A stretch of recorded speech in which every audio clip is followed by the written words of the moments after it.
그 비아제의 아동 발달 이론을 바탕으로 우리가 네, 아이들에게 지금 조작 활동을 하자 초등학생들에게 하는 이야기를 하잖아요. 그래 네, 하는데 선생님은 이제 특히 유치원 교사시니 충분히 아이들의 발달 단계에 대해서 잘 아실 네, 네, 겁니다. 잘 아실 거라서 그냥 이런 부분들에 대해서 깊이 있게는 하지 말고 그냥 전체적으로 훑어가는 식으로 이렇게 해보겠습니다. 선생님 여기 발달 단계별 구분 이 부분은 선생님 우리가 익히 잘 알고 있는 거잖아요. 네, 그죠? 그래서 이제 얼마 전에도 그 계란판으로 수를 익히기 위해서 네, 조작으로 하는 것들을 했죠.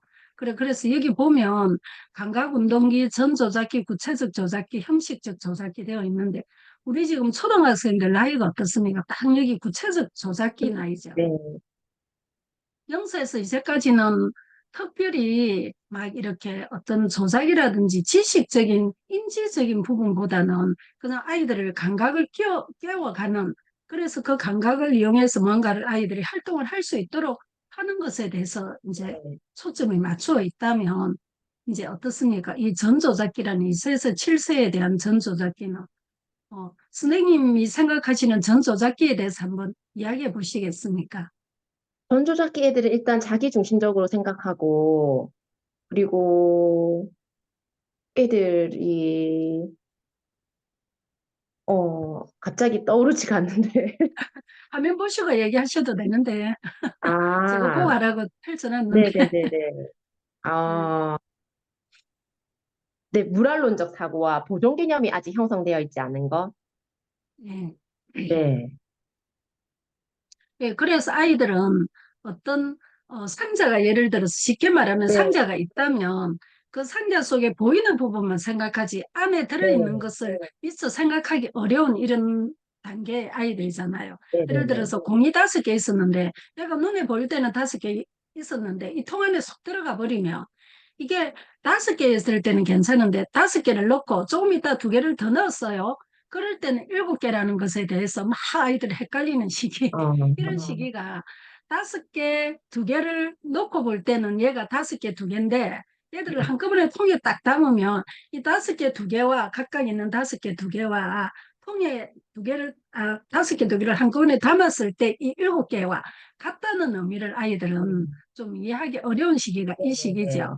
네, 선생님은 특히 유치원 선생님이시라서 충분히 이 음, 부분을 저보다 더 음, 전문적인 입장에서 하실 텐데 그래서 우리가 쉽게 이런 비유를 하잖아요.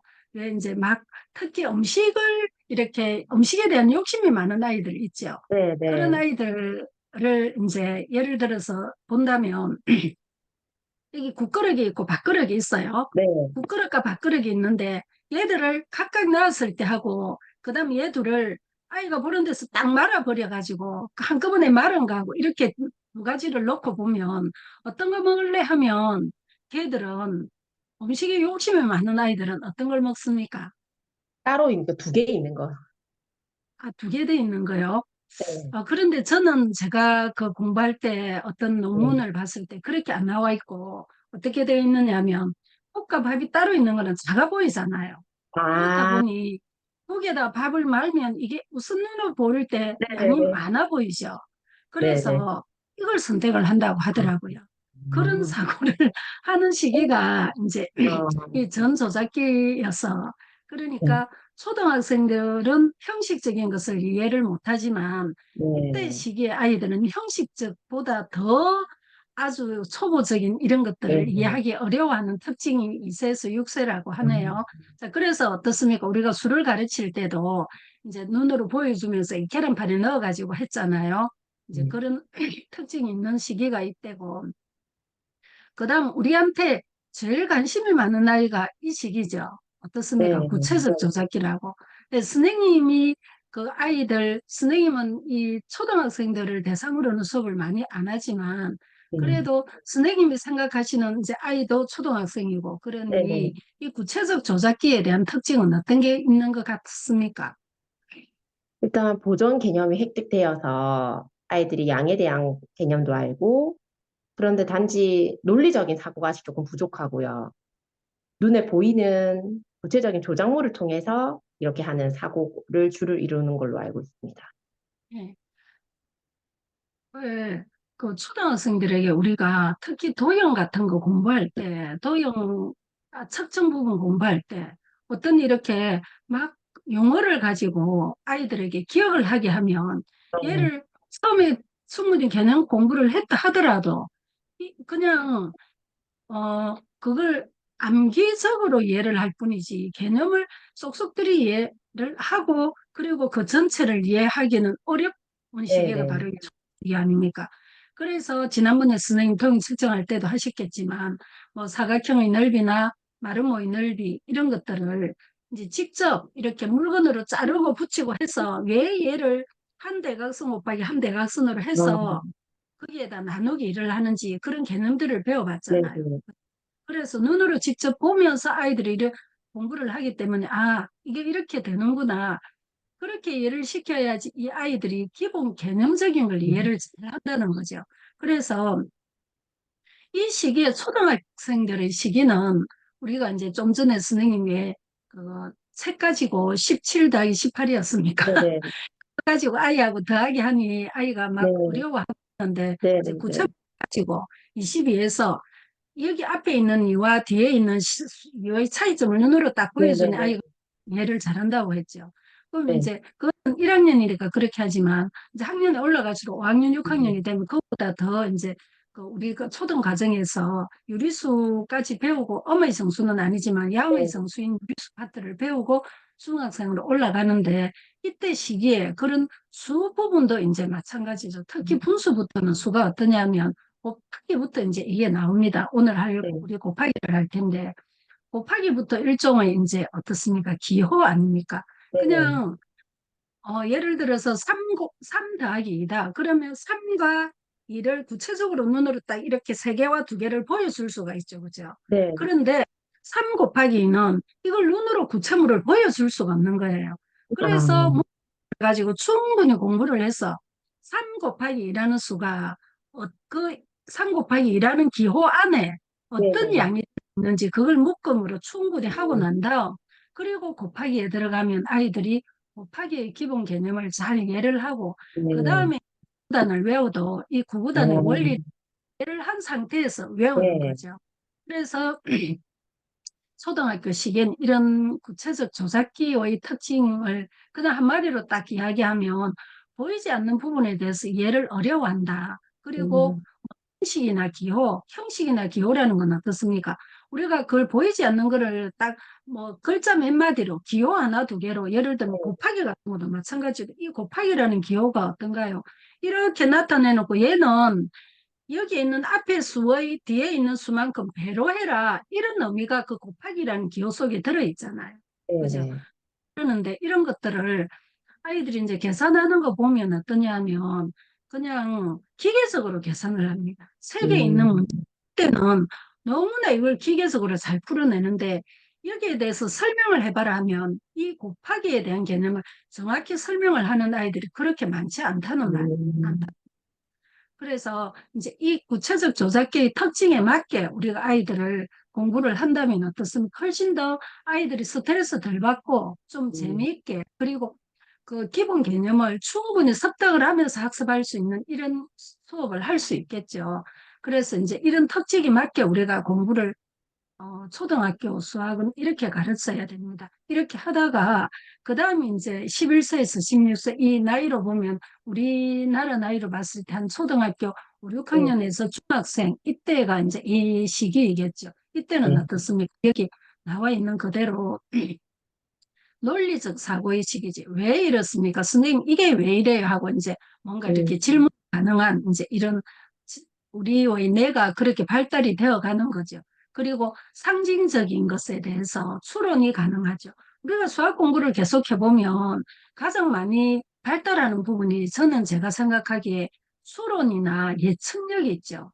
네, 이런 네. 것들이 참 많이 발달을 하는 것 같습니다. 음, 그래서 이제 계속 어떻습니까? 우리가 어떤 문제를 풀다가 보면 이 문제를 반복적으로 풀면 그 푸는 방식은 같지만 안에 해나가는 그 결국은 전체적으로 해나가는 방식은 같지만 그 안에 구체적으로 해야 되는 것들은 다 다르잖아요. 저는 이렇게 비유를 하고 싶거든요. 예를 들어서 내가 부산에서 이제 그 선생님이 살고 있는 창원으로 간다면 네네네. 창원으로 갈때 길은 똑같잖아요. 네. 부산에서 창원 길은 똑같아요. 그래서 운전을 하고 가는 방식은 똑같지만 어떻습니까? 갈 때마다 이게 상황이 참 상황들이 달라지. 음, 어, 그래서 예, 그래서 이제 문제가 달라진다는 것은 그렇게 네. 순간순간 해결해야 되는 다른 상황들은 달라지지만 그래서 많은 음, 기술을 우리가 경험을 해보는 거죠. 그러다 보면 부산에서 창원까지 갈 때 어떻습니까? 훨씬 더 처음 갈 때보다 그냥 눈 감고도 갈 수 있을 정도로 몇 번 반복하다 보면 그렇게 되겠죠. 예, 이제 이렇게 되는 시기가 바로 그렇게 수학을 문제를 많이 다룬다는 것은 그런 의미인 것 같거든요. 자, 그리고 추상적 개념을 이제 사용이 가능합니다. 초등학생 때 이렇게 추상적이거나 기호에 대한 이야기를 하면 아이들은 어떻게 받아들이느냐 하면 저는 분명히 한국말로 말을 했습니다. 네. 그런 학생들의 입장에서 보면 우리 선생님이 지금 영어로 말을 하고 있네. 음, 나는 영어를 하나도 모르는데 이렇게 받아들여진다는 거지. 그게 이제 초등시기의 특징 아닙니까? 그런데 이제 이 시기가 되면 그 영어가 어떠냐면 제대로 이제 아, 귀에 음, 들린다는 거죠. 그리고 이제 여러 상황들을 일반화한다는 말은 방금 제가 예로 들은 그 경우하고 또 비슷하게 이렇게 연결을 지어서 말을 해볼 수도 있을 겁니다. 그래서 여러 가지 상황들에 대해서 일반화한다는 말은 무슨 말이냐? 일종의 이제 통계가 가능한 이런 식이 이제 이런 우리의 뇌가 되어 간다는 거죠. 그리고 하나의 문제점이 발생하면 모든 해결책을 어떻게 합니까? 논리적으로 합리가 가능하다. 즉 무슨 말이냐면 음, 어떤 문제가 발생을 하면 그냥 이제는 내 속에 있는 지금까지 쌓아온 지식 그리고 발달해가는 나의 어떤 이렇게 판단력 이런 것들하고 이렇게 그래서 우리가 그 수학 교과서를 요즘 통합 교과서라고 합니까? 네. 통합적인 사고를 한다는 거죠. 음, 이런 사고가 이제 가능해서 그래서 이제 종합적인 사고가 됩니다. 음, 이런 이제 우리들의 특징이 있는지 그렇게 해서 이제 이 형식적 조작기의 특징이 이제 그대로 성인으로 가는 거죠. 이게 좀 더 발달하고 좀 더 발달하고 뭐 여기서 특별히 뭐 어떤 모양이 달라진다거나 이런 거는 없고 그냥 네. 이게 좀 능수능란해지는 거죠. 이런 사고의 음, 특징, 이런 특징을 가지고 있어서 그래서 초등 시기에는 이제 계속 구체적으로 아이들에게 뭔가를 네. 보여주면서 공부를 할 때 아이들이 훨씬 개념 네. 이해를 잘 할 수 있는데 그런데 선생님 지난 시간에 저기 더하기 할 때 막 네. 이렇게 구체물을 가지고 해봤다고 했잖아요. 그 네네네네. 구체물을 가지고 해보면서 네. 선생님이 구체물을 가지고 하니까 공부하기는 수월했죠. 네. 아이가 이해하는 거는 수월했는데 네. 혹시 그거 하면서 어려운 점이 있었나요? 아니요, 어려웠다기보다 과연 이게 구체물이 없을 때도 얘가 과연 이 문제를 풀 수 있을까? 이런 생각이 굉장히 조금 많이 들더라고요. 이렇게, 예, 맞습니다. 선생님, 이제 제가 뭐 어떤 그 생각을 했는지를 예, 방금 질문을 했는데 엄마들이 하면서 어떤 예, 어려움이 있느냐면 방금 말했듯이 어떤 상황에 맞춰서 그 상황에 맞는 구체물을 만들어서 아이들에게 해줄 만한 어떤 엄마의 그 사고가 예, 다양하지가 못하죠. 그래서 네네네. 즉 생각을 우리가 하기도 어렵고 특히 네, 엄마들은 사고가 이렇게 딱 경직돼 있다 보니 네네네네. 뭘 해야 되느냐 하면 초등 수학을 제대로 가르치려고 하면 상위 수학 부분을 공부를 좀 하시는 게 좋습니다. 아, 왜냐하면 상위 수학은 저기 엄마들이 조금 뭐 다양한 책들을 보고 공부를 하면 가능한 거예요. 물론 초등 수학도 당연히 네네네. 가능하죠. 그러는데 미처 생각하지 못한 것들을 전문가가 들려주는 부분을 지금 들어보고 싶어서 선생님이 이 강의를 수강하시는 거잖아요. 네네네네. 그런 것처럼 여기에다 초등 수학에다가 창의 수학을 딱 이제 그 생각을 좀 넣으면 어떠냐면 거기 아이들이 어떤 상황이 발생을 했을 때 우리가 수학 교과서를 가지고 초등식에 공부를 하지만 실제로 어떻습니까? 그 수학 교과서 안에 보면 어제 제가 중학생 방정식 공부를 하면서 학교에서 뭡니까? 내어준 과제를 봤는데 어떤 문제가 나왔느냐 하면 어떤 이제 수학자 일생에 대해서 쫙 적어놨어요. 어, 걔를 일차방정식으로 만들어서 계산을 하는 거를 예를 들어서 보고, 그리고 나의 일생을 그렇게 그 수학자의 일생처럼 쫙 나누어서 방정식으로 어, 만들어서 계산을 하는 이런 이제 수행평가를 다음 주에 한다. 그래서 선생님 이걸 어, 좀 도와줄 수 있으세요? 하는 질문을 받았거든요. 그런 것처럼 그런 건 어떻습니까?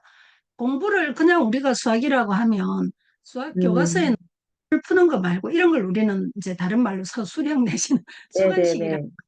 이런 사고를 잘할 수 있도록 하려면 엄마가 부지런했어야 될 겁니다. 우선은 음, 방금처럼 선생님이 이렇게 조작 활동하기 위해서 구체물을 준비를 하려면 어떻습니까? 네, 엄마가 그냥 문제만 풀 때는 책 한 권만 있으면 되세요. 네네네네. 그런데 엄마가 이제 이런 구체물을 가지고 보여주려고 하면 뭐 어제처럼 어떤 계란반도 있어야 되고 네, 쌓기나 아니면 그에 관련된 자료들도 있어야 되고 네, 또 도형의 넓이를 구하려면 마분지나 색종이를 가지고 막 음, 이렇게 자르고 붙이고 이런 것들을 해야 되잖아요. 네, 그리고 부품 같은 할 때 어떻습니까? 우리 박스 가지고 폐박스 가지고 막 만들었죠. 음, 예, 그런 것들에 대해서 다양한 활동들을 해보면 아이들이 어떻습니까? 그런 다양한 활동들을 해봤던 경험에 의해서 또 예기치 못한 어떤 새로운 문제를 이렇게 탁 맞닥뜨렸을 때 그런 사고를 할 수 있는 능력이 이제 만들어진다는 거죠. 충분히 연습이 되어 있을 때 또 다른 새로운 문제를 발견했을 때 해결을 하고 해결하는 능력이 그렇게 사고 연습을 해보진 않은 아이들보다 어떻습니까? 훨씬 더 빨리 정확하게 해낼 수 있겠죠.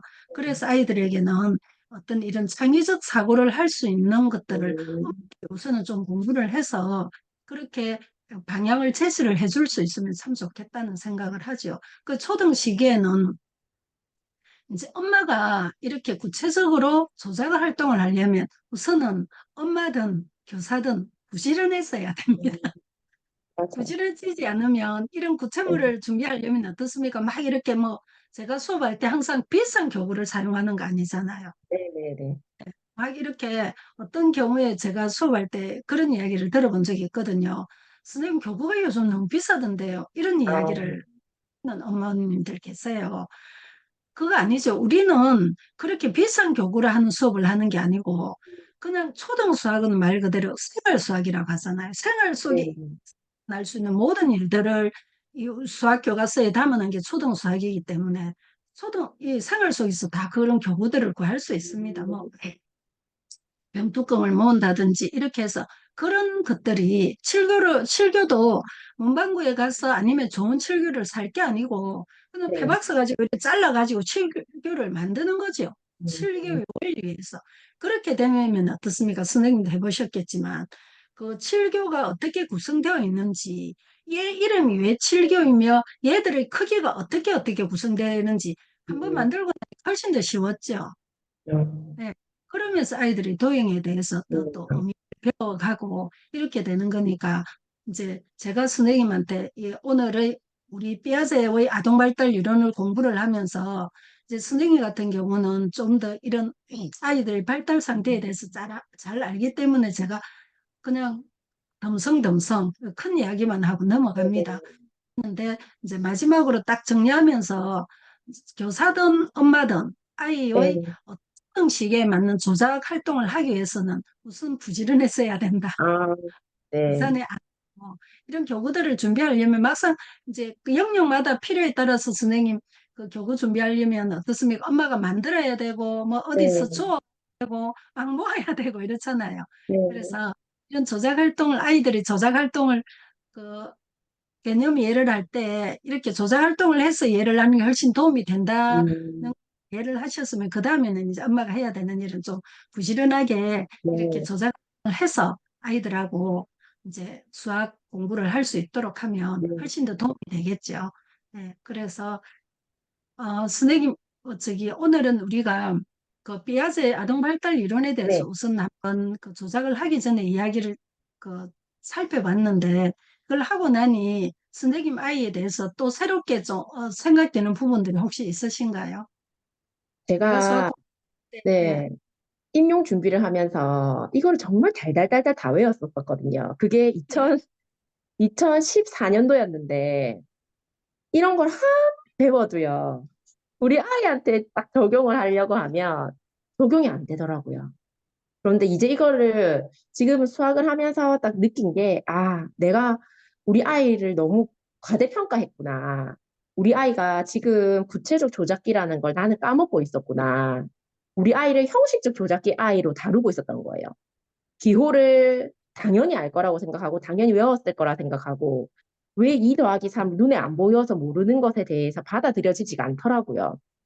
근데 지금 다시 이렇게 돌아가다 보니까, 아, 그래, 맞아. 얘네들이 아무리 지금 조금 더 발달이 빨라졌을지언정 이 아이들의 발달 단계가 이런 건데, 왜 조작을 내가 안 하고 그냥 머릿속으로 그 추상적인 생각을 가능할 거라고 이렇게 했는지 저의 오류를 발견하게 되었고요. 이제 앞으로도 더 구체적인 조작물을 통해서 아이한테 먼저 접근을 하자 이렇게 크게 느끼게 되었어요. 예. 선생님 얘기 들으면서 제가 지금 감동하고 있습니다. 아, 예, 선생님 이 얘기하신 그 생각이 아마 네, 우리 이 지도사 과정을 듣는 모든 선생님들의 생각이고 모든 초등학생 엄마들의 생각 네, 아니겠습니까? 그죠? 예, 그런데 이제 아이들이 학년이 올라가면서 한 5, 6학년쯤 되면 그렇게 네, 어려운 교과 내용이 그렇게 교과 내용 안에서 우리가 살펴보면 어떤지를 알 수 있는 것처럼 네, 아이들도 그렇게 네, 발전이 되어 가고 있는데 이제 초등 저학년 때는 이런 것들을 조금 더 이제 다시 한번 선생님 되새기면서 진짜 네, 실천을 하셔서 네, 네, 아이가 엄마들이 그러죠. 우리 애가 수학을 선생님이 이 과정 공부하러 왜 오셨나요? 하고 물어보면 우리 아이가 수학을 좀 재밌게 했으면 어, 좋겠습니다. 네, 초등학교 네, 때 저는 수학이 참 어려웠는데 우리 네, 아이는 초등학교 때가 아니고 저는 수학이 어려웠는데 우리 아이는 수학을 어렵지 않게 했으면 네, 좋겠습니다. 네, 그만 좀 알고 싶어서 왔습니다. 다들 일반적으로 대답하는 이야기들 이런 네, 네, 것들이잖아요. 네, 그걸 이제 어떻게 접근을 해야 되는지를 몰랐는데 그 접근 방식 중에서 제일 기본적이고 첫 번째 실천해야 되는 것들이 오늘 한 네, 이 내용 같습니다. 음, 그래서 제일 중요한 거는 구체적으로 아이들에게 보여주고 네, 그리고 엄마들 머릿속에 우선 선입관부터 조금 바꿔야 네, 되지 않을까 이런 생각들을 해요. 어떤 선입관이냐면 엄마들은 책을 펼쳐가지고 예를 들어서 30분 공부를 하잖아요. 그러면 30분 동안 문제집을 펼쳐서 한 4페이지, 5페이지 풀었으면 이제 뭔가 못하게 공부한 것 네, 같습니다. 네, 네, 예. 얘를 가지고 뭐 조작을 예를 들어서 우리 지금 바드 올림하게 해서 네, 부채물들을 꺼내서 조작 활동을 30분 했잖아요. 그렇게 하고 나면 왠지 공부 하나도 안 한 것 같고 놀기만 한 것 아, 같아서 뭐 이렇게 공부한 느낌이 안 드는 거예요. 네, 네, 네, 그런데 선생님 실제로 아이 입장에서는 어떻겠습니까? 저기 30분 동안 공부한 게 문제집으로 풀은 30분하고 구체적으로 조작으로 30분 한 거하고 어떤 게 공부 학습이었을까요? 구체적으로 한 게 이 아이한테는 더 머리에 많이 남았을 것 같아요. 그렇죠. 둘 네, 다 학습은 학습인데 네, 네, 네, 문제만 푸는 거는 아이에게 좀 스트레스가 네, 쌓이고 네, 네, 그냥 훈련이에요. 기능을 연습시키는 부분인데 네, 네, 구체적으로 구체적 조작물들을 가지고 하는 건 아이가 훨씬 흥미롭기도 하고 네, 흥미가 있으니 더 집중하게 되고 또 집중하다 보니 그 근본적인 개념을 아이가 잘 숙지를 할 수 있겠죠. 이제 네, 그렇다고 늘 조작만은 할 수는 없죠. 충분히 조작으로 개념을 익히고 나면 이걸 이제 이렇게 그 문자 시켜서 책으로 네, 연결하는 과정도 엄마들이 분명히 하시긴 하셔야 되는데 그래서 이런 우리 선입관부터 조금 엄마들이 네, 특히 초등학생 저학년 엄마들은 이런 것들을 음, 바꿀 필요가 있지 않을까. 이게 진정한 어떻습니까? 엄마 교육 환경으로 가는 첫 번째 첫걸음이 아닐까 이런 생각이 듭니다. 네, 동의하시죠? 네,